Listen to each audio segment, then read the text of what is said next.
Hi, Pete. How are you? Dan, what's the poll question? You always introduce me with the poll question, and now it's just hello, Pete. How are you? Okay. Would you rather be a Pro Bowl player, kicker or punter, or a career backup quarterback? So great kicker or backup quarterback? I'd rather be a career backup quarterback because it will have meant that at one time I played in front of 60,000 people and I won some huge games and I was the big man on campus. I don't think you're ever the big man on campus when you're the kicker or the punter. Yeah, but really, Dan, I'm in it. I'm just in it for the fame and fortune when I'm 19 years old. Forget about it when I'm 31 years old. I cautioned the Danettes about overreacting before the first preseason game. I said, whatever you do, whatever you see, don't overreact. Deshaun Watson, Mitchell Trubisky, DeShone Kizer, all of these rookie quarterbacks here. Which one did you overreact to, looking back, or did you? Probably Trubisky, because I think one of the really interesting things that you saw with Trubisky that I didn't know before this, he's not known as Mr. Nimble, but he threw the ball on the run 3 or 4 times in that game, and in a very Kaepernickian kind of way. I mean, very, very nimble, very, very accurate, and looking totally comfortable doing it. And I was highly impressed with him. But, DeShone Kizer's deep arm, that was a wow, too. So, look, I think one of the things that happened that we saw that was really interesting is that usually, it takes you a while to form an opinion or two about the young quarterbacks. But I think every one of them gave people reason to think that these guys have a good chance of being the answer. I mean, hey, I was in Cleveland for the Kizer one, and believe me, there's not many people in Cleveland now who are exactly excited about the Brock Osweiler era, the bridge era to DeShone Kizer. They want that Kizer era to start now.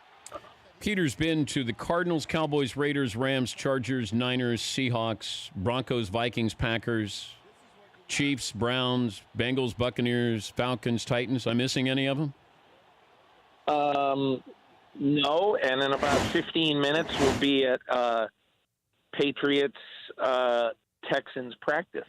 So, yeah, you got them all. Worst team in the NFL this year will be? The Jets. Didn't you say that last year? Probably. Was I right last year or wrong? I don't know. They at times felt like the worst. Are they tanking without saying they're tanking? I know the defense is still formidable, but do you get the feeling that there's still some tankability here with the Jets? I don't think any player is doing that because the players basically are, they got to look out for themselves and they got to look out for their contracts. But I think it'd be pretty naive to think that if Woody Johnson and some others in the organization haven't thought about getting a very high draft pick next year to get in a rich quarterback draft to see if they can get, a great long-term quarterback. They know that they're not catching the Patriots anytime soon as long as Brady and Belichick are there, but that's not going to last forever. So if you're the Jets, and if I'm a Jets fan, I hate to say it. It's not going to be any fun going 3-13. But honestly, if you go 3-13, your tomorrow is going to be a lot brighter than it is today. But you see some of these teams, Peter, whether it's the Jets or the Buffalo Bills. I know the Dolphins bringing in Cutler, but these teams that don't have a chance to compete with the Patriots now, it's almost like you get teams in the NBA East trying to compete with the Cavaliers. You're sort of waiting for LeBron to retire or get old or leave to play for another team, or Belichick and Brady to decide they're not going to do this any longer, stockpile draft picks. Is that the game plan in Buffalo with making this trade with Sammy Watkins?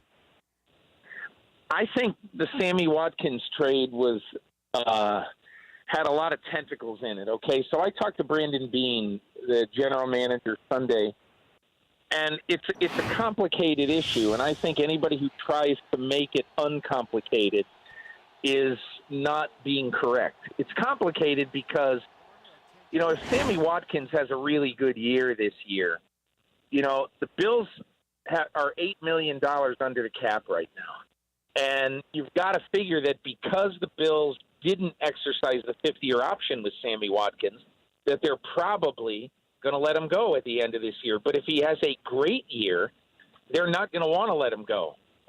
And also, it's going to be very difficult for them to pay him whatever the number is, $15 million, $18 million a year with all the guaranteed money involved. So that is the biggest problem with Sammy Watkins. And the fact that they can now, along with Cleveland next year, own the draft in a year that they don't know, they might have to take a quarterback. And they certainly are going to have to replenish a talent base because, as I detailed in my column this week, it's stunning at how many high draft choices the Bills have wasted or let go. And I mean, when I say stunning, I'm talking about 17 of their 20 highest draft picks, in the last 5 years are gone. And so it's ridiculous.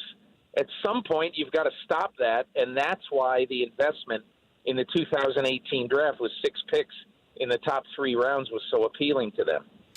Yeah, I always caution people when they say, the Browns have a lot of draft picks. And I always go, what do you do with those draft picks? What do you do? What did the Rams do with their draft picks? They didn't take advantage of them. Yeah. And if Jared Goff isn't a franchise quarterback for the next 10 years, all the stuff going back to the RG3 trade will be totally for naught.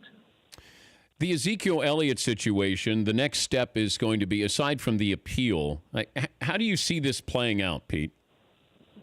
I think it's really hard to say because it looks to me like let's assume that the Elliott side will either lose the appeal or get the appeal cut maybe to 4 games. I don't see the appeal being good to knock it all down. But then it's going to depend on if they want to take it further and go to court. And I think if they go to court and do not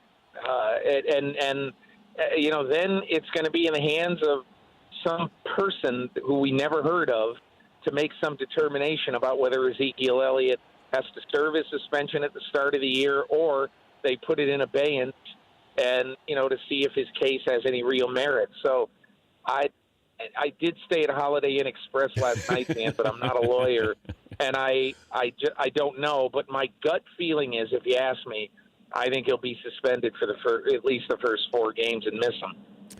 The future of Roger Goodell in that position as commissioner, that you've now gone after Kraft and Jerry Jones. I know this is about business and running a league, but you still serve these owners. Could this come back and haunt Goodell and his future with Jerry holding a grudge or Robert Kraft doing as well? Well, I detailed in my column that, maybe 3-4 years ago, I'd say the 5 most powerful owners who were absolutely rock solid, unequivocal in his corner: Jerry Jones, Robert Kraft, Dan Rooney, Jerry Richardson, John Mara. So you look at all those guys and you say, okay, so Dan Rooney has died. Jerry Richardson is of declining impact, in part because of health and because he's in his 80s. And John Mara is the exact same, still in his corner. But beyond that, look what he's done the last 2 years. Jerry Jones has got to be seething.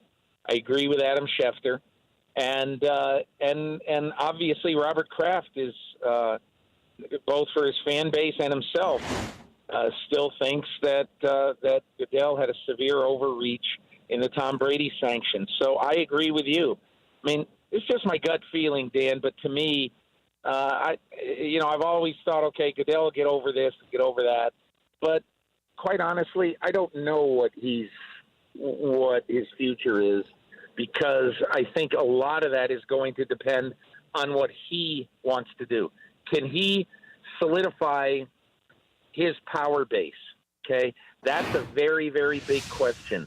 And with the sort of what's happened the last 2 or 3 years, I have some questions about whether he's going to have the same sort of power base that he's had traditionally in the last few years in the NFL. Have fun today with the Patriots there, Peter. We appreciate that. Thanks for joining us. No problem, Dan. All the best to you. That's Peter King, the MMQB.com. The Dan Patrick Show, weekday mornings on Audience.